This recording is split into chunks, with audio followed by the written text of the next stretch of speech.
Helo. Da iawn. Ymddiheuriadau bod ni'n cychwyn chydig bach yn hwyr. Mae yna gremlins fel arfer yn taro pan da ni ar fin cychwyn efo'r cyfrifiadur. O croeso, braf iawn cael bod yma bore yma. Da ni wedi cael llwyfan heddiw ar gyfer ymarferion y sioe dolig, felly dwi'n teimlo'n lot pellach ac yn uwch i fyny nag arfer. Gan ni droi at yr arglwydd mewn gweddi. Arglwydd, da ni'n diolch i ti am gael bod yma bore yma. Da ni'n gofyn arglwydd. Yn yr un ffordd yma'r hael yn gwenu arna ni bore yma. Da ni'n gofyn arglwydd yn ei di wenu arna ni, neu di gnesu'n calonna ni arglwydd. Da ni'n diolch am y gair fydda ni'n glywed bore yma. Ac yn gofyn y fyddi di hefo rhodri wrth i o rannu hefo ni. Arglwydd, da ni'n gofyn y fyddi di yn defnyddio'r hyn yma wedi i'w baratoi i siarad efo bob un ohona ni o'r hynna i'r ifanc arglwydd. Felly bydd hefo ni yn y naddoliad, a bydd hefo ni hefyd weddill y dydd yn enw Iesu Grist. Amen.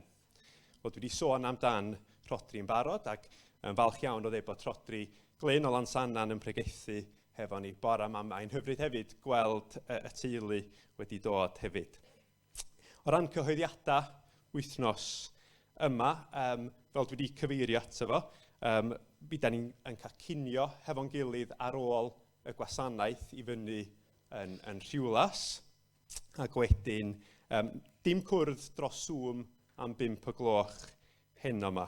Ac wedyn, nos ferchar, mae gennym ni gwrdd gweddi. Da ni'n mynd i penderfynu'n union lle fydd hwnnw, ond cwrdd hybrid fydd hwnnw. Felly, mi fydd leoliad i bobl yn ynghyd, ond hefyd i rhai sy'n methu dod i ymuno dros Zoom.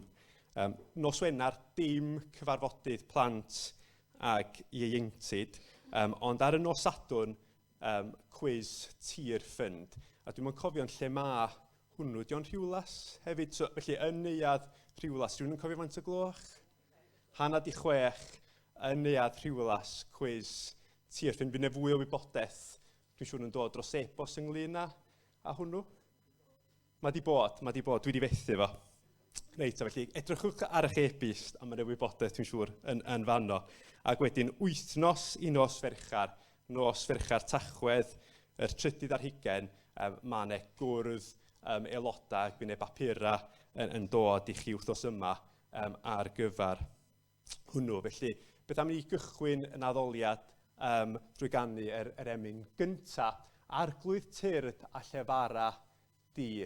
Dyna di'n gweddi ni'n bore yma, fydda ni yn clywed llais yr arglwydd. Wrth i ni geisio bara dy sanctaidd air.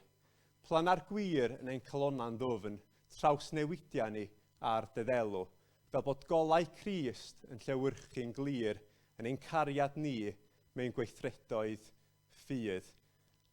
Felly, gawn ni gychwyn y naddoliad trwy gannu yr emyn hyfryd hon.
Bore da bawb.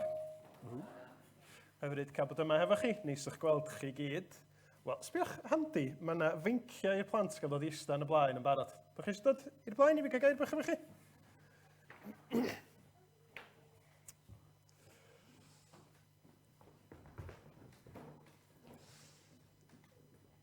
Dwi'n mynd i roi prawf bach arna chi bore yma. Os da chi'n meindio? Iawn? Prawf bach ar eich cof chi. I weld pa mor dda ydy'ch cof chi. Ydych chi'n cofio be nath ddigwydd, nid wsos dwytha, ond pythefnos yn ôl? Be ydych chi'n neud 2 wsnos yn ôl? Rwy'n yn gallu cofio? Tân gwyllt? Oedd o wsnos ne? Ti'n dda iawn yn cofio tân gwyllt. Dwi'n meddwl na wsos dwytha, oedd tân gwyllt wsnos i dydd Sadwrn dwytha, lle? Ond be oedd yn digwydd cyn tân gwyllt? Yn ystod yr wythnos. Dwi'n eitha sicr bod chi gyd wedi gwneud rhywbeth gwahanol bythefnos yn ôl. Gwyliau? Dych chi'n gallu cofio hanner tymor? O hwnna dda'r atab hawdd oedd gen i chi. Ond i'n mynd i ofyn, ydych chi'n cofio be nathoch chi'n neud ar eich gwyliau hanner tymor? Rwy'n? Llio? Nes di fynd i Aberystwyth, do. Nath na rwy'n neud rhywbeth gwahanol ar ei gwyliau hanner tymor? Mynd i nofio. Gwych. Rwy'n di gwneud rhywbeth arall, difyr? Ddim mynd i'r ysgol. Wel, dyna beth sy'n gwneud gwyliau mor handi, mor braf. Ia? Nes di fynd i ffoli ffam? O, waw. Oedd o'n hwyl. Felly, oedd hynny ddim yn bell iawn yn ôl ta pythefnos yn ôl.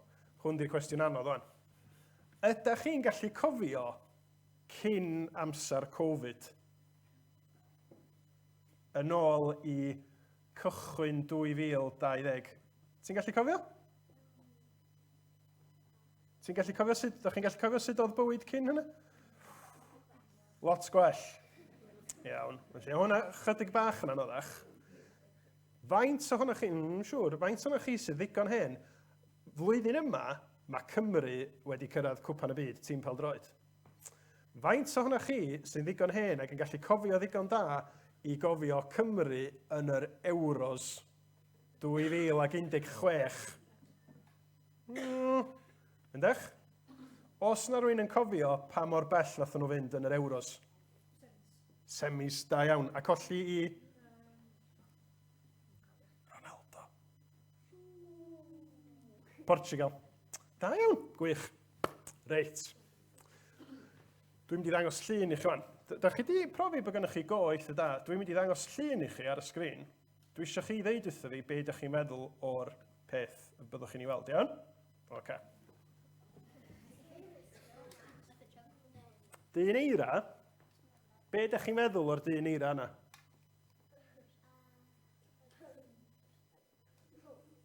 Da? Ti'n mynd siŵr? Wyt ti'n meddwl bod o dyn eira da? Nag wyt? Beth sy'n bod efo? Mae'n dew. Ydych chi'n meddwl bod y dyn eira yna wedi cael ei wneud yn eitha diweddar? Na? Pam ddim? Achos di ddim di bwrw eira stalwm. Da iawn. A mae'n hirt o gynnas ar hyn o bryd, dydy, y mis Tachwedd. Wan, da chi eisiau gwybod pryd gafodd y dyn eira yna i wneud? Cyn Covid, cyn Euros 2016, cyn i unrhyw un ohonych chi gael eich geni. Da chi'n gallu dyfalu pwy nath wneud y dyn eira yna? Fi? Chi'n meddwl? Rhaid i ddangos y llun nesaf. Da chi'n gywir. Hwna ydy fi yn 3 neu 4 oed. Dwi'n meddwl oedd hi diwadd y 1980au oedd hi. A'r llun nesaf ydy'r prawf, na fi sydd wedi adeiladu fo. Fi am yr awd bach. Wan. Ia, yn cyrob, di hwnna yn edrych yn cute. Wan. Dwi'n gwybod bod hynna wedi digwydd, achos dwi wedi ffeindio'r lluniau yna yn tŷ mam a dad fi. Ond ydych chi'n gwybod be? Mae o dros 30 mlynedd yn ôl, a sgynna i ddim cof o hynny o gwbl. Dim o gwbl. Ond dwi'n gwybod bod o wedi digwydd, achos mae'r lluniau yn dystiolaeth bod o wedi digwydd. Wan, mae'n siŵr bod yna lot o'na chi wedi clywed heddiw am Sul y Cofio. Ac ella bod chi wedi gweld pobl efo papis coch, a be maen nhw'n neud ar Sul y Cofio ydy cofio am bobl wedi marw mewn rhyfeloedd. Rhyfel byd cynta yn benodol, milwyr, ia. A mae'n bwysig yn dydi cofio y pethau nath ddigwydd ers talwm mwyn y gobaith ydy bod ni ddim yn gwneud yr un camgymeriadau eto. Ond mae'r Beibl yn deud bod yna gofio pwysig iawn iawn yn allweddol i Gristnogaeth, i'n ffydd ni. A dyma'r adnod welwn ni yn y Beibl, yn ail lythyr Paul i Timotheus, lle mae o'n deud, cofia Iesu Grist, ei gyfodi oddi wrth y meirw, ei eni o linach Dafydd yn ôl yr efengil yr wyf fi yn ei ffregethu. Mae cofio pwy ydy Iesu Grist a be mae Iesu Grist wedi wneud yn hollol ganolog i'n Cristnogaeth ni. Mae hyd yn oed yn bwysicach na Sul y Cofio. A mae wahanol i Sul y Cofio, achos efo Sul y Cofio, da ni'n cofio pobl sydd wedi marw. Mewn Cristnogaeth, da ni'n cofio Iesu Grist nath farw ar y groes am yn pechoda ni, ond nath hefyd, be mae'r adnod yna ddeud nath Iesu Grist wneud? Cofia Iesu Grist ei gyfodi. Dyna beth sy'n gwneud cofio Iesu Grist yn wahanol, ydy da ni'n diolch ac yn cofio bod Iesu wedi marw ar y groes i ddod â ni yn ffrindiau eto hefo Duw, ond da ni'n diolch bod Iesu dal yn fyw. A'r efengil, y newyddion da, ydy bod Iesu dal yn galw pobl i ddod ato fo trwy'r efengil heddiw. Felly pan da chi'n stryglo i gofio pethau, pidiwch y poeni, mae lluniau'n help. Ond pan ydych chi'n meddwl be mae'r Beibl yn ei ddeud a be di newyddion da y Beibl, mae Iesu Grist yn y canol. Cofio bod Iesu Grist wedi marw, ond wedi codi yn ôl yn fyw i roi gobaith i bawb sydd yn credu yn efo. A dyna ydy newyddion da y Beibl. Pwy ydy Iesu Grist a be mae wedi wneud drosto ni. Oedd y prawf yna ddim yn rhy anodd, nag? Na. Diolch i chi gyd na ni weddio, cyn i ni gario ymlaen yn gwasanaeth. O arglwydd Dduw, da ni yn diolch i ti am yr arglwydd Iesu. I fod o wedi eni yn ddyn yn llinach Dafydd, ond eto wedi atgyfodi oherwydd nad oedd posib i anga ddal gafal arno fo. Da ni diolch am y newyddion da a'r gobaith sy'n yna yn Iesu Grist ei hun. Bod o wedi concro pechod, wedi delio am pechod ni, wedi concro marwolaeth ar yn rhannu. Felly, da ni'n gweddio y bore yma byddi di'n helpu ni i beidio anghofio pwy ydy'r arglwydd Iesu. A'r hyn mae o wedi wneud ar yn rhannu, bod i aberth o mor gwbl allweddol i bawb sydd yn credu. Helpa ni i gofio trwy dysbryd glân ac i ddod at Grist bob dydd mewn ffydd. Da ni'n gofyn hyn ei glod o. Amen. Diolch i chi. Da ni am ganu yr emyn nesaf yn gilydd rwan. Dwi'n meddwl. Os gan ni y geiriau fyny ar y sgrin, yma ni. Lle da ni'n moli Duw. I Dduw go'r gogoniant fewnaeth bethau mawr. Rhoi fab o'i fawr gariad drost holl deulu'r llawr. Rhoi einioes yn iawn drost ein pechod awnau, gan agor drws bywyd i bawb er ei bai. Clod i Dduw, clod i Dduw. Dewch i ni godi i foli Duw efo'n gilydd.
Wel, da ni am droi at Efengyl Luc efo'n gilydd y bore yma, ac ystyried un o ddamhegion yr arglwydd Iesu. Luc penod 18, a mi fyddai'n darllen yr 8 adnod cynta o benod 19. A fydd y geiriau fyny ar y sgrin tu ôl i mi. Dewch ni wrando ar air Duw efo'n gilydd. Dywedodd ddameg wrthynt i ddangos fod yn rhaid iddynt weddio bob amser yn ddiflino. Mewn rhyw dref, yr oedd barnwr. Nid oedd yn ofni Duw, nac yn parchu eraill.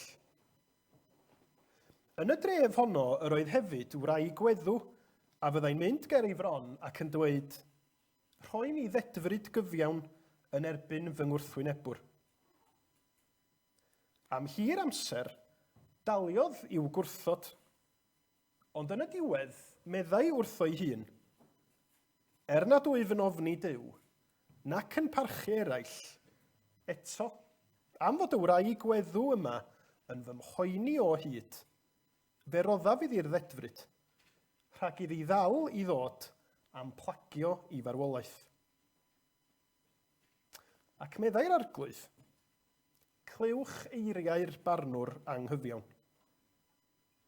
A fydd Duw yn gwrthod cyfiawnder i wetholedigion, sy'n galw'n daer arno ddydd a nos, a fydd efn oedi yn ei hachoswy?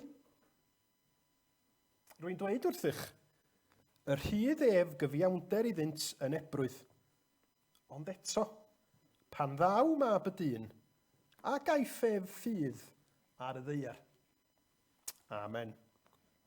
A mi fyfyriwn ni ar y ddameg yna efo'n gilydd y nes ymlaen, ond gan mai gweddi ydy thema be mae Iesu'n ei ddeud yn fama. Dewch i ni wneud hynny efo'n gilydd a gweddio rwan.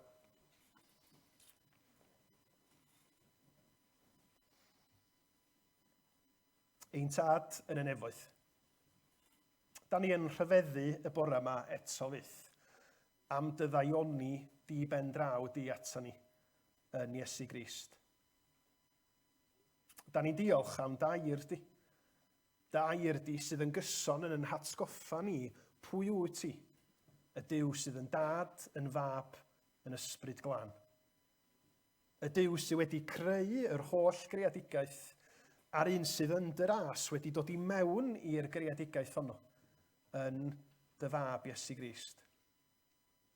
A da ni diolch, arglwydd, bod gwaith gorffenedig Iesu Grist wrth iddo fo fyw y bywyd perffaith hwnnw, wrth iddo fo gymryd yn pechod ni arno fo'i hun ar y groes, wrth iddo fo goncro marwolaeth trwy atgyfodiad, bod y gwaith gorffenedig hwnnw yn golygu trysor di-gyffelib i bob Cristion. Da ni arglwydd yn dyglodfori di bod na fynediad i ni, yn gwendid, yn pechod, bod na fynediad i ni ata ti trwy yr hyn mae'r arglwydd Iesu wedi wneud. Bod y drws wedi agor led y pen. Nid oherwydd unrhyw beth yr ydyn ni wedi wneud, ond oherwydd aberth bendigedig yn gwaredwr. A da ni'n gofyn felly am dy help di i fyfyrio ar fuddugoliaeth Iesu, ond yn fwy fyth i fanteisio ar y breintiau yr ydyn ni wedi derbyn wrth gredu yng Nghrist. Y fraint yr ydyn ni'n meddwl yn benodol amdano fo y bore yma di'r fraint o gael dod ata ti mewn gweddi.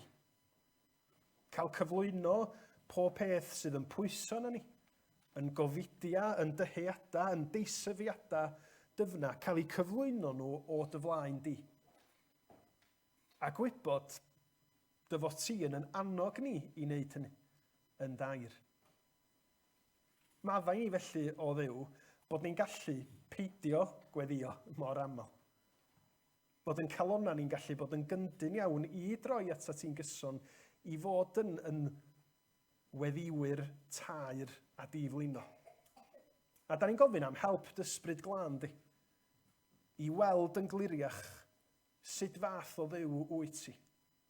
I weld yn gliriach sut fath o bobl ydyn ni yn pechod, a gymaint yr ydyn ni angen dy ras, dy gariad a faddeuant di.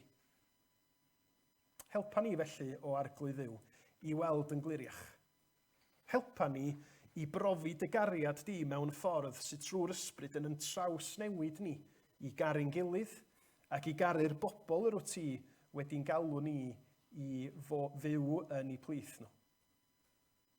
Da ni'n ymwybodol arglwydd bod na anghenion dybryd yn yn byd ni, yn yn gwlad ni, yn yn cymunedau ni a hyd yn oed yn yn heglwys ni. A'n gweddi ni ydy y byddi di yn amlygu dy gynhaliaeth i'th bobl. A thrwy hynny, yn bod ni arglwydd yn dod yn fwy hyderus i rannu popeth efo ti. I ddod a chyffesu'n pechod, i ddod gan wybod nad oes na unrhyw beth yn rhy fawr nac yn rhy fach i ni ddod ag o ger bron gorsedd gras. Felly arglwydd, nid i drigarhau wrthyn ni. Nid i weithio'n rymus trwy dysbryd glân. Nid yn unig arno ni sydd yn addoli a dy bobl di ar hyd a lled y byd, ond da ni'n gweddio y bydd yr ysbryd ar waith yn y fath fodd nes bod mwy a mwy o bobl yn clywed y newyddion da am Iesu Grist ac yn ymateb i'r newyddion da mewn ffydd. Fel i bod nhw yn dod o'r newydd i sylweddoli yng Nghrist yr holl freintiau'r bendithion sydd yn eiddo i'r Cristion. Dydy doethineb dynol ddim yn mynd i ddangos hynny i neb ohono ni, ond da ni'n ymddiried yng ngallu'r hyfeddol dysbryd di, i'n bywhau ni, i agor yn llygyd ni, i newid yn calonna ni ar hyn yr ydyn ni yn dyheu amdano fo. Diolch i ti arglwydd am gael dod at yn gilydd. Da ni'n gofyn y byddi di'n agos yn enwedig at yr rhai sydd ddim hefo ni am wahanol resyma bore yma. Ac efo'r cyfan yr ydyn ni'n neud, da ni'n gofyn y byddi di yn rhoi doethineb, y byddi di yn rhoi darweiniad. Arglwydd, da ni'n gweddio fel y salmydd gan ddeud, bydde di eiria yn genna ni fod yn dderbyniol gen i ti, a myfyrdod yn calonna yn gymeradwy i ti o arglwydd ein craig a'n prynwr. Clyw yn gweddi ni rwan felly, wrth i ni ofyn y cyfan yn hyderus, yn enw ac yn heiddiant i'n harglwydd Iesu Grist. Amen. Odwch ni barhau yn ymoliant wrth i ni ganu yr emyn nesa. Geiriau Williams Pantycelyn ydy'r rhain. Mae'r orsedd fawr yn awr yn rhydd, gwrandewyr llais y gwan, wel cyfod bellach fenaid prydd a nadla tu ar lan. A'r penillion sy'n dilyn, dwch i ni godi i ganu.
Wel, wrth i mi siarad efo'r plant, nes i roed prawf ar eu co nhw.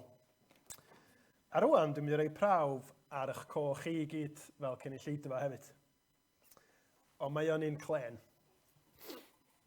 Ydych chi'n gwybod be ddigwyddodd ar Hydref yr 11 Wenu 2022?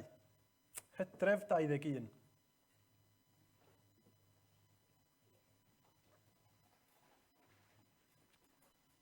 Neb yn siŵr? Da chi'n rhyfeddu fi bod chi'n mynd...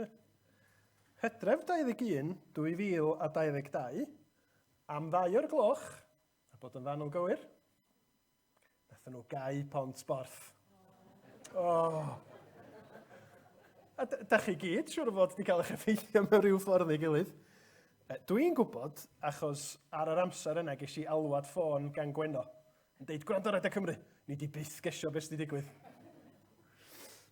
Ac ers hynny, dwi'n siŵr eich bod chi gyd mewn rhyw ffordd neu gilydd wedi profi rhwystredigaeth, dicter, ella, ansicrwydd, faint o amser, mae siwrnea, oeddech chi'n gwybod yn iawn faint oedden nhw'n gymryd estalwm, bellach yn mynd i cymryd.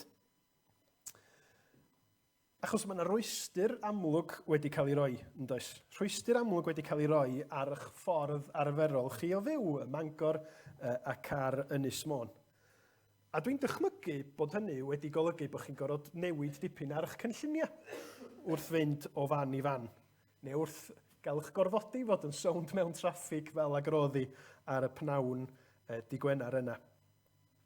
Mae'r rhwystra yma yn aml yn gallu dod, a da ni'n dallt pan maen nhw'n dod. Ond be am yn bywydau ysbrydol ni fel Cristnogion? Tybed be ydy'r rhwystra, yr anhawstera, y pethau sydd weithiau'n dod yn ddigon anisgwyl i'n rhannu, ac eto yn achosi rhwystredigaeth, ofn, dicter, ansicrwydd mawr i ni. Be ydy'r pethau hynny yn eich profiad chi sydd wedi bod yn rhwystyr i chi ddod at Dduw mewn gweddi? Y pethau hynny ella sydd i'ch atal chi rhag tyfu mewn ffydd a bod yn debycach i'r arglwydd Iesu. Mae yna nifer ohonyn nhw yn does. A da ni am ganolbwyntio ar un penodol yn yn amser hefo'n gilydd bore yma. Achos be da ni weld yn y ddameg yma ydy'r peth hyfryd yma, dwi'n siŵr da ni gyd wedi brofi ar ryw gyfnod neu gilydd, lle mae rhywun wedi ystyried yn sefyllfa ni ac wedi paratoi ar yn cyfer ni'n barod. Siŵr bod chi gyd yn gallu meddwl am y cyfnodau hynny yn eich bywydau chi. I fi, un o'r esiamplau ni'n gallu meddwl amdano fo ydy, yn tu ni fel arfer, fi ydy'r un sy'n gyfrifol am sortio'r ailgylchu a gwneud yn siŵr bod y biniau allan ar yr amser cywir. Gan amla. A mae biniau ni'n Llansannan ac ailgylchu yn mynd ar fora dy Mawrth. Ond weithiau, os ydw i am pa bynnag reswm hefo diwrnod llawn dy llun, dwi'n o gwmpas i wneud y biniau. Ac un o'r pethau hyfryta ydy, dydwch bod fi'n dod, mae di digwydd unwaith neu ddwy, di dod adran hwyr ar nos Lyn, a mae Gwenna'n dweud, dwi wedi gwneud yr ailgylchu dros da ti'n barod. Braf, di o de. Braf. A nid yn gymaint bod na ffafr wedi cael ei wneud, ond bod na rhywun wedi meddwl am eich sefyllfa chi, bod gynnwch chi ryw anhawster i fethu gwneud beth ydych chi'n ei fel arfer, a wedi darparu ar eich cyfer chi. Yn fama, yn lyc penod 18, be welwn ni ydy'r arglwydd Iesu yn gwneud hynny. Mae o'n dysgu ddisgyblion, a mae o wedi rhagweld un problem fasa'n debygol o godi i'r disgyblion, sef bod nhw wrthweddio yn teimlo'n anobeithiol. Mae'r hen gyfeithiad William Morgan y bydd rei ohonoch chi'n gyfarwydd ag o yn adnod gyntaf Lyc 18 yn dweud fel hyn. Ac hefe a ddywedodd hefyd ddameg wrthynt fod yn rhaid gweddion wastad ac heb ddiffygio. Mae Iesu yn nabod ni fel disgyblion yn gwybod mi fydd na gyfnod yn dod pan fyddwch chi yn teimlo, dwi'n yn gallu cario ymlaen. Dwi wedi bod yn gweddio, mae yna rhywbeth wedi dod i'n rhannu a sgynna i'm tamad o egni. Does gynna i ddim y brwdfrydedd yna i ddal i weddio dim mwy. Ac achos bod Iesu Grist ar fath ofal dros i ddisgyblion, mae o'n rhoi y ddameg yma i fod yn anogaeth i bawb ohono ni. Os yda ni unai wedi, neu yn sicr pan fyddwn ni yn profi y cyfnod yna lle da ni'n isio gweddio am pa bynnag reswm. Sgynno ni ddim yr awydd i weddio, da ni di anobeithio, da ni di blino. Ac felly mae'r ddameg yma gan Iesu Grist yn bwrpasol ar yn cyfar ni, i'n annog ni yn blaen. Ac wrth i ni ystyried y ddameg, dwi am i ni feddwl am ddameg Iesu Grist trwy ddefnyddio 3 cwestiwn. Iawn? Cwestiwn cyntaf, pan ydyn ni'n gweddio hefo pwy da ni'n siarad? Hwna di'r cwestiwn cyntaf, pan da ni'n gweddio hefo pwy da ni'n siarad? Yr ail gwestiwn, pwy ydyn ni? Wrth ystyried be mae Iesu Grist yn ei ddweud, pwy ydyn ni? Ac yna, yn drydydd, y cwestiwn mae bron pob rhiant wedi glywed ar daith i rwla. Ydyn ni bron a cyrraedd? Hwna di'r trydydd cwestiwn. Hefo pwy da ni'n siarad, pwy ydyn ni bron a chyrraedd? Felly dewch i ni gychwyn efo'r cwestiwn cyntaf. Hefo pwy ydyn ni'n siarad? Mae Iesu yn delio hefo gweddi, y mywyd i ddisgyblion, yn rhoi y ddameg yma fel anogaeth iddyn nhw i weddio bob amser heb ddiffygio neu heb flino. A mae o'n defnyddio y stori yma, y ddameg yma, i wneud i ni feddwl. Hefo pwy ydyn ni'n siarad pan da ni'n gweddio? Dwi'n mynd i ddangos yn oed wan. Pan o'n i'n tyfu fyny, o'n i yn mwynhau gwrando ar Sobin a'r Smeiliaid. Dangos bod fi'n blentyn yr 80au. Ac felly mae'r rhan fwyaf o ganeuon Bryn Fôn, mae'r lyrics rwla o gwmpas yn fy mhen i. Ac mi ag yn Sobin a'r Smeiliaid, un gan o'r enw Jane Jones. Dwi'n mynd i chanu, beidiwch o poeni. Jane Jones ydy enw y gan, a mae geiriau Gitsgan yn deud rhywbeth tebyg i hyn. Jane Jones yw hi. Anti-Jane i bawb yn y lle, o mae hi'n nain. Mae hi'n nain i fi. Yn y gan, mae'n gwneud i ni sylweddoli, mae pobl yn gallu bod yn rhywun gwahanol i lot o bobl. Yn nain i un person, yn anti i rywun arall, yn ffrind neu jyst yn Mrs Jones i rywun arall. Pan ydyn ni'n gweddio, hefo pwy ydyn ni yn siarad? Pwy ydyn ni yn tybio da ni'n troi ato fo mewn gweddi? Dwi'n gofyn y cwestiwn yna, achos dyna be mae dameg Iesu yn cymell ni i feddwl amdano fo. Mae'r ergyd i gael yn adnod 6, lle mae Iesu Grist ar ôl deud y ddameg yma yn deud, clywch eiriau'r barnwr anghyfiawn. Hynny di, meddyliwch be mae hyn i gyd yn ei olygu rwan. Ddisgyblion annwl. Yn yr hanes, mae Iesu'n deud, mae yna dre hefo barnwr drwg, barnwr anghyfiawn. Di o'n malio dim am dduw, di o'n malio dim am bobl ma chyfiawnder. A da ni'n gwybod hynny, achos nid yn unig mae Iesu Grist yn deud, ond yn y ddameg mae'r barnwr ei hun yn cydnabod hynny'n dydy. Di o'n bwys gynnau am dduw, dwi'n poeni llawer am bobl. A mae'r wraig gweddw yn dod ato fo yn gofyn am gyfiawnder, yn gofyn iddo fo wneud i waith, mwyn iddi hi gael tegwch achos bod yna ryw anghydfod di codi. Ac yn y ddameg, mae yna rhywbeth anisgwyl yn digwydd, yn does? Yr hyn sydd yn anisgwyl ydy bod y wraig gweddw mae'n cael be mae hi isio, gweitha'r ffaith bod y barnwr yn anghyfiawn, yn ddrwg, ddim yn esiampl dda. A mae Iesu'n deud wrth i ddisgyblion, wan, meddyliwch am hyn. Be di perthynas rhwng y ddameg, y darlun yma, a chi'n gweddio? At pwy da chi yn troi yn eich angen fy nisgyblion ni? Da chi'n troi at farnwr anghyfiawn?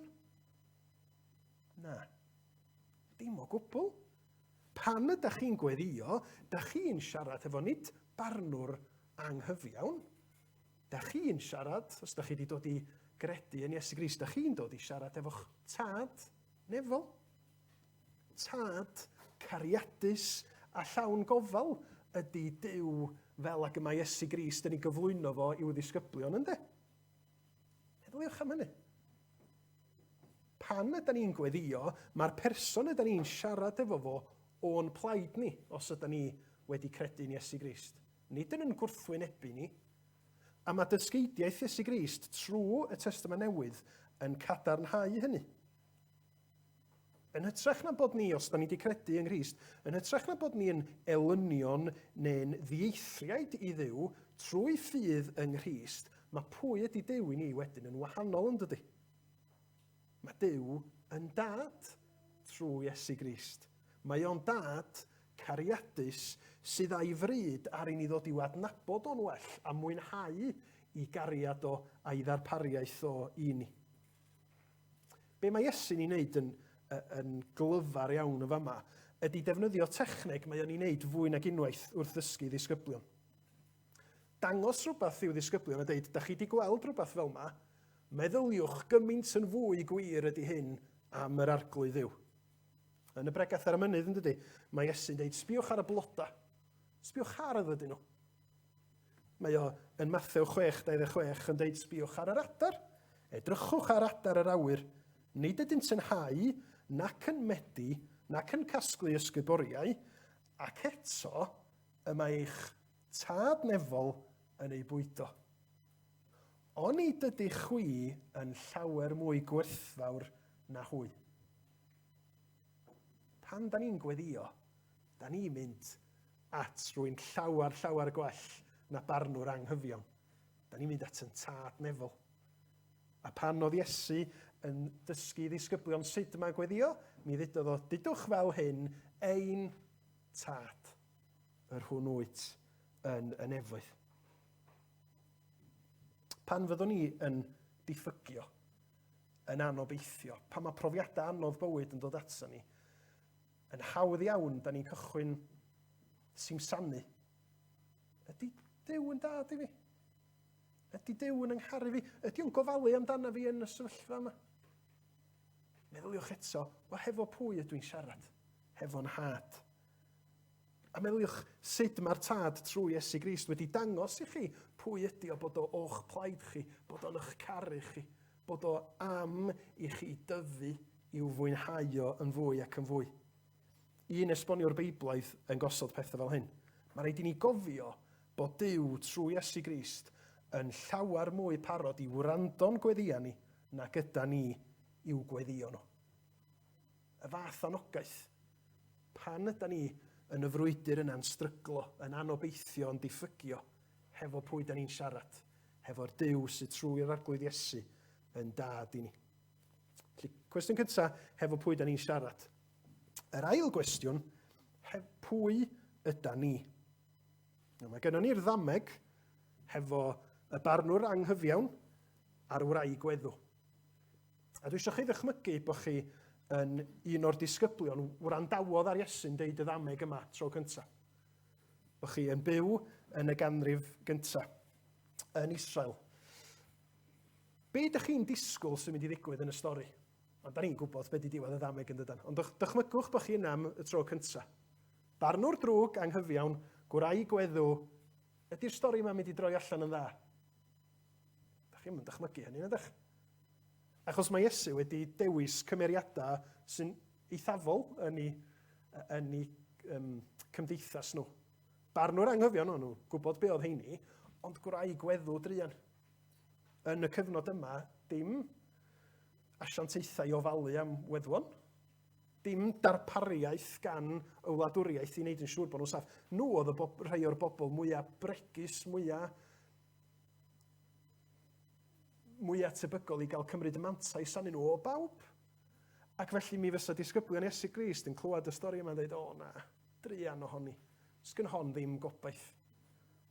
Mae mewn lle eithriadol o beryglus, achos di'r barnwr anghyfiawn yma, mae'n mynd i 30 efo hi o gwbl. Ond eto, mae yn derbyn oherwydd i dycnwch.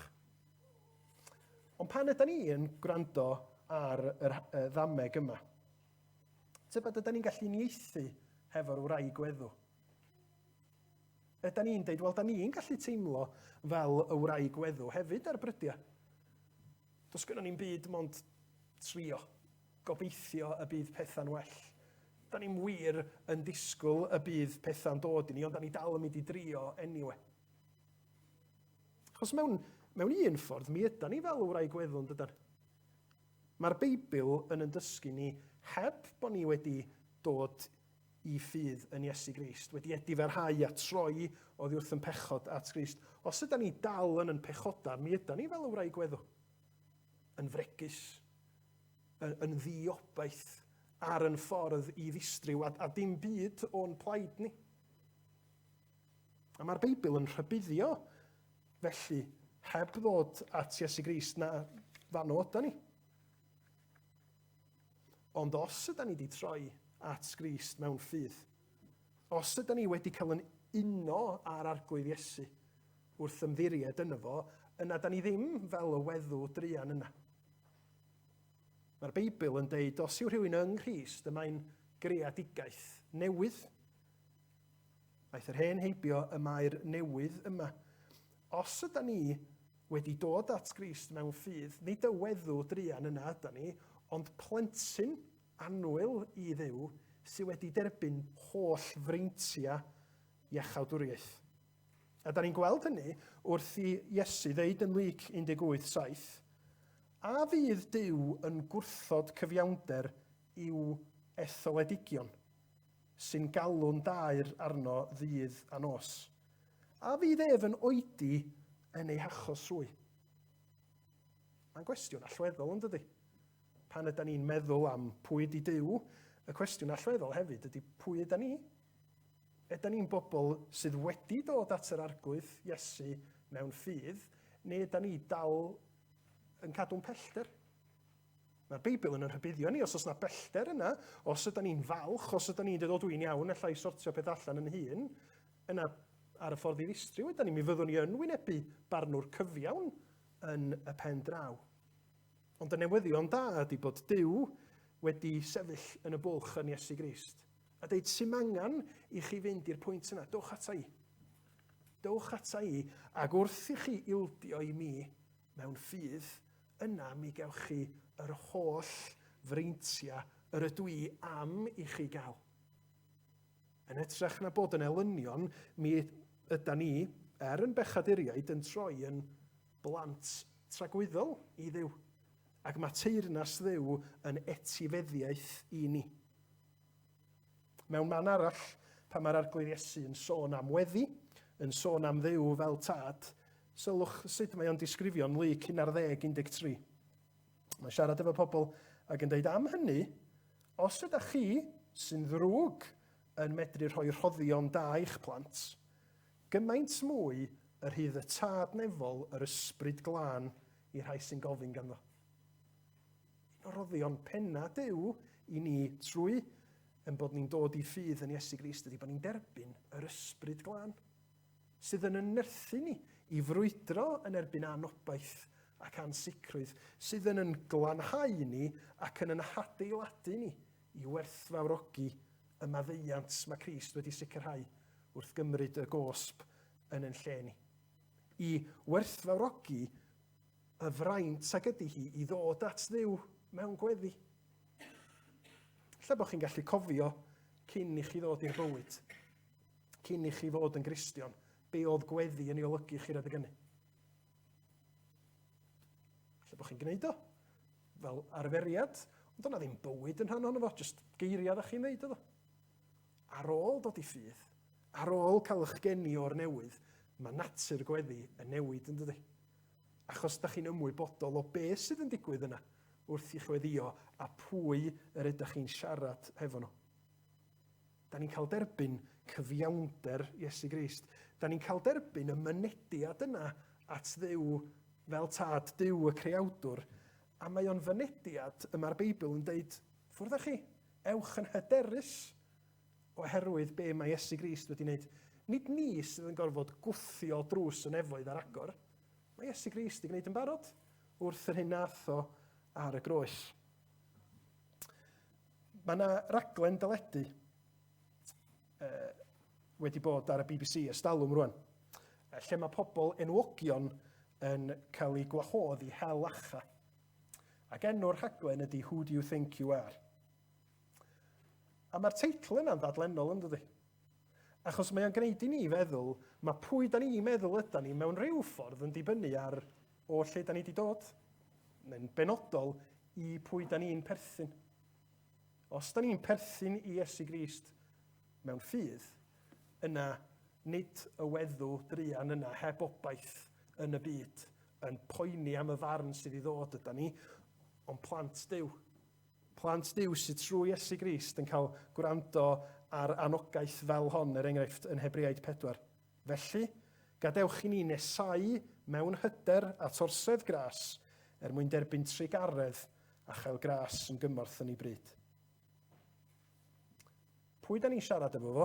I ddechrau, pwy yda ni ydy'r cwestiwn allweddol i ni edrych arno ni'n hunin. Ac yn anola, y cwestiwn yna, yda ni bron a chyrraedd. Neu'n fwy penodol, ydy o bron a chyrraedd.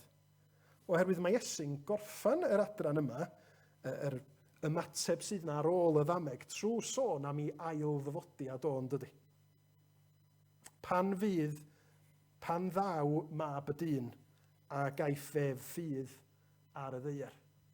Ac felly wrth yn annog ni i weddio, mae Iesu'n dod a'i ddyfodiad o, i ail ddyfodiad o i'r canol, gan ddeud yma hwn yn mynd i fod yn ffactor i'ch annog chi hefyd. Sut, tybed? Os da chi'n cofio, neu lot o atgoffa chi o bethau wedi digwydd ystalwm heddiw, os da chi'n cofio nôl i 2008, mi oedd na ymgyrch arlywyddol yn America, bryd hynny hefyd. Ac yn y pen draw, wrth gwrs mi gafodd Barack Obama i ethol yn arlywydd. Ond os da chi'n cofio'r ymgyrch oedd o gwmpas Barack Obama, mi oedd na frwdfrydedd rhyfeddol. Ac slogan yr ymgyrch mae'n debyg oedd Change We Can Believe In. Ac tra oedd na filoedd o bobl yn dod i wrando ar Obama, mi oedden nhw'n chantio Yes We Can. Hwn ydy'r un, meddyn nhw, sy'n mynd i sortio popeth allan. Pan fydd o wedi dod i'r swydd yna, fydd popeth yn iawn. Os ydych chi'n gofyn i'r un bobl heddiw be maen nhw'n deimlo, sut maen nhw'n gweld pethau, tybed fysa nhw'r un mor frwdfrydig? Tybed fysa nhw'n deud, wel, dyn nhw'n gallu deud Barack Obama di'r un i sortio problemau ni allan nhw'n, achos mae di cael ei gyfnod, mae di mynd. Mae'n hawdd i ni fel pobl roed yn gobaith ar rhywbeth, bod yn eiddgar ac yn edrych ymlaen at rhywbeth a wedyn cael yn siomi. A mae'n hawdd i ni wedyn droi yn eitha sinicaidd, meddwl o waith ni heb a gobeithio mewn dim byd. Ond mae'r Beibl yn rhoi gobaith sicr a ffendant i ni yn yr arglwydd Iesu Grist. Fo ydy'r unig un y gallwn ni ymddiried yn llwyr yno fo, y bydd o yn gwneud pethau'n iawn, unwaith am byth. A mae'r hyn mae o wedi gyflawni ar y groes trwy atgyfodi yn profi pwy ydi o a be mae o wedi wneud, ond mi ydyn ni rŵan yn byw yn y cyfnod lle ydyn ni'n deud pryd fydd o'n dod yn ôl i ddiweddu y cyfan. Ella bod o ddim yn rhywbeth ydych chi'n meddwl amdano fo'n gyson, ond mae Cristnogaeth ar hyd y canrifoedd wedi gwneud hyn yn rhan allweddol o be ydy Cristnogaeth. Sa chi'n mynd allan ar y stryd a gofyn i bobl Bangor be ydych chi'n wybod am Iesu Grist heddiw. Dwi'n siŵr fysa'r ymatebion yn eitha amrywiol. Ond dwi'n dychmygu y bysa rhan fwyaf yn deud, wel, da ni'n gwybod rhywbeth am y groes. Ac ella bysa nhw hyd yn oed yn deud, wel, da ni wedi clywed bod na rhai pobl yn deud bod o wedi dod yn ôl yn y fyw, bod hwnna rhywbeth i wneud hefo Pasg. Tybed faint o bobl fysa'n deud, a mae pobl yn credu bod o'n mynd i ddod yn ôl. A pan fydd o'n dod yn ôl, a bydd o'n barnu y byw ar meirw. Chos dyna be mae'r Beibl yn ei ddeud, ynddo? Hebraeaid 9, 27 a 28. Ac yn gymaint, ac y gosodwyd i ddynion ei bod i farw unwaith, a bod barn yn dilyn hynny, felly hefyd bydd Crist, ar ôl cael ei offrymu unwaith i ddwyn pechodau llawer, yn ymddangos yr eilwaith, nid i ddelio a phechod, ond iachawdwriaeth i'r rhai sydd yn disgwyl amdano. Mae Iesu yn y ddameg yma'n deud, mi fydda i'n dod yn ôl, a pan fydda i'n dod yn ôl, mae cyfiawnder yn mynd i ddeyrnasu. Mi fydda i yn unioni pob cam. Ac felly, mae'n iawn i chi ddisgwyl ymlaen at y cyfnod yna mewn ffydd, a pan ydych chi'n stryglo, pan ydych chi'n diffygio neu'n anobeithio yn eich gweddi deud be di'r pwynt, mae'r Cristion yn gallu deud, o mae o ar fi'n dod. Mae'r dioddefaint, yr erledigaeth, y siom sydd yn pwyso na chi dros dro yn unig ydi o. Achos mi fydd Crist yn dod un dydd. Fydd pob anghyfiawnder yn cael ei sortio, ac mi fydd ei bobl o yn cael ei tywys i deyrnas Dduw am byth. Mi fydd na farn, ond barn gyfiawn a theg fydd hi gan yr arglwydd Iesu hun. Da ni di clywed sawl gwaith dros yr misoedd dwytha am yma o hyd yn do. Siwr bod yna rei o'r plant wedi bod yn canu yma o hyd. Pryd oedd hi? Dydd Iau, o'na jamboree, yr urdd. A miloedd o blant yn canu yma o hyd. Eto, dwi'n mynd i ganu chi, peidiwch â poeni. Ond yn y gan yma o hyd, mae Dafydd Iwan yn sôn am y flwyddyn 383. Macsen wledig wedi gadael, ac yn ôl Dafydd Iwan, ella bysa Eirin yn anghytuno, o hynny ymlaen bod Cymru yn genedl gyfan, 383. Bell yn ôl. Ond da ni'n gallu edrych yn ôl ar hanes Cristnogaeth a dweud mae Cristnogion wedi credu rhai pethau ers cyn 383. Enghraifft, mae genna i gyfieithiad o gredo i chi o 381. Felly, 2 flynedd cyn i Gymru fod yn genedl gyfan, mi oedd Cristnogion yn credu hyn. A dyma y gyfieithiad o gredo Nicea Caergystennin. A dwi'n darllen allan o gyfieithiad Cymraeg Eifion Jones o'r gyfrol credaf. Dyma sut mae'r gredo yma yn disgrifio Iesu Grist i ni. Ar trydydd dydd, fe atgyfododd yn ôl yr ysgrythurau. Ac esgynodd i'r nef, ac mae'n eistedd ar y law dde y tad. Ac fe ddaw eto gyda gogoniant i farnu'r byw a'r meirw, i deyrnas heb ddiwedd iddi. Cristnogion yn credu hynny cyn i Macsen wedi gwneud unrhyw beth. Mae wedi bod yn rhan allweddol o'n gobaith ni fel Cristnogion. Felly, os ydych chi'n brwydro yn erbyn anobaith, os oes na rhywbeth yn eich llethu chi ar hyn o bryd, gweddiwch pam, achos mae Duw y Tad yn gwrando arnon ni, mae gynnon ni y fraint a'r anogaeth yna o pwy yda ni yng Nghrist i ddod ato fo, ond hefyd, da ni yn y cyfnod lle da ni'n disgwyl. Yn disgwyl nes i Iesu Grist dod, a mi fydd o'n dod, yn ddigamsyniol, mi fydd o'n dod, ac mi fydd o'n gosod pob peth yn ei le. Ac felly, be sgynnon ni ydi addewid yn Iesu Grist. Addewid yma Pedr yn ei grybwyll wrth siarad â Christnogion sydd yn stryglo. Ond disgwyl yr ydym ni yn ôl ei addewid ef am nefoedd newydd a deiar newydd, lle bydd cyfiawnder yn cartrefu. Mae o'n gysur i ni, ond mae o hefyd yn her i ni'n dydi. Mae o'n her i ni i weddio, achos mae Iesu'n deud, fydd na ffydd pan fydda i'n dod yn ôl. Pwy fydd fy mhobol i ar y pwynt yna? Yda ni, tra mae gynnon ni amser, yn mynd i ofyn i Dduw, helpa fi i'n nghynnal i yn ffydd. Ond mae yna her arall hefyd yn does. Her i'n efengylu ni. Yda ni yn mynd i ddeud wrth bobl eraill am Iesu Grist tra mae gynnon ni amser. Achos dos na neb ohono ni'n gwybod pryd fydd Iesu'n dod yn ôl. Fydd o fel lleidr yn y nos. Ac yn y cyfamser, mae Iesu'n deud byddwch yn barod. Mae eisiau chi fyw yn sanctaidd, mae eisiau chi ddal ar y cyfle tra mae gynnoch chi gyfle i siarad amdana i ac i weddio am bobl, achos dwi'n barod i wrando'ch gweddiau chi. Pan da ni'n meddwl am ddiwedd amser a barn Duw, mae o'n gallu bod yn frawychus, a mae o'n gallu gwneud i ni boeni am yn anwyliaid sydd eto ddim wedi dod at Iesu Grist mewn ffydd. Ond da ni'n y cyfnod rwan lle allwn ni ymateb i'r hyn da ni wedi glywed. Ymateb i'r cyfnod yr ydyn ni'n byw iddo fo a gwneud rhywbeth amdano fo. allwn ni siarad hefo'n ffrindiau yn teulu sydd ddim yn credu a deud wrthyn nhw am Iesu Grist mor hyfryd ydi o. Mi allwn ni weddio. Mi allwn ni weddio achos cofiwch pwy sy'n gwrando arna chi.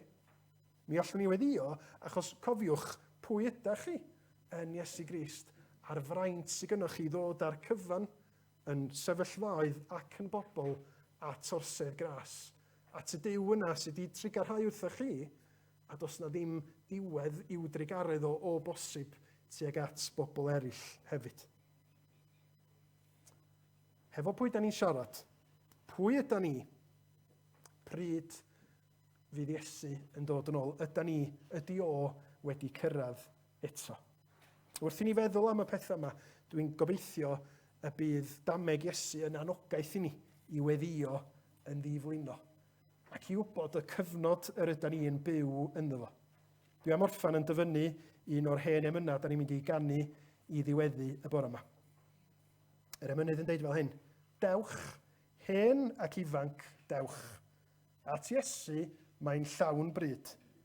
Rhyfedd a mynedd Duw ddisgwyliodd wrthym cyd. Aeth yn brynhawn, mae yn hwyrhau, mae Iesu ar fi'n dod nôl, mae drws trigaredd heb ei gau. Clod i'w enw. Amen. Dwch i ni weddio cyn i ni ganu.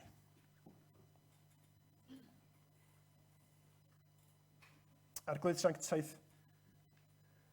da ni'n gofyn y byddi di yn gweinidogaethu ni mewn ffordd arbennig trwy dysbryd rwan. Yn ynerthu ni i weddio yn ddiflino, oherwydd pwy wyt ti, pwy yda ni yng Nghrist, ac na fu raid i ni ddisgwyl am byth y byddi di yn dychwelyd i sicrhau cyfiawnder ac i sicrhau dy deyrnas dragwyddol. Adnewydda ni felly i weld yn glir y gwirioneddau yma ac i ymateb i dy newyddion da di mewn ffydd. Clyw yn gweddi ni a trigarha wrthyn ni.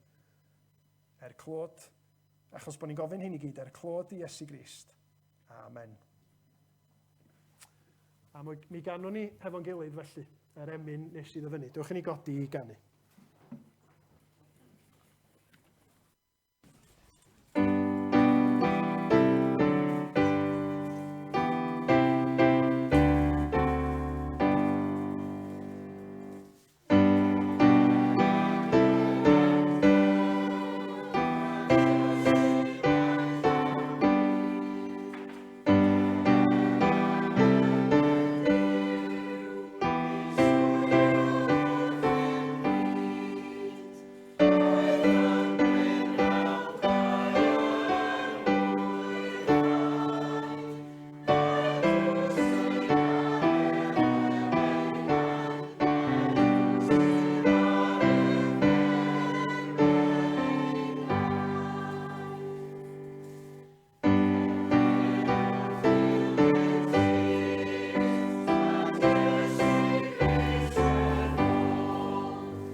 Felly, gyfeillion, gan fod gennym hyder i fynd mewn i'r cysegr drwy waed Iesu, a hyd ffordd a newydd a byw y mae ef wedi agor i ni drwy'r llen, gadewch i ni nesau a chalon gywir, mewn llawn hyder ffydd.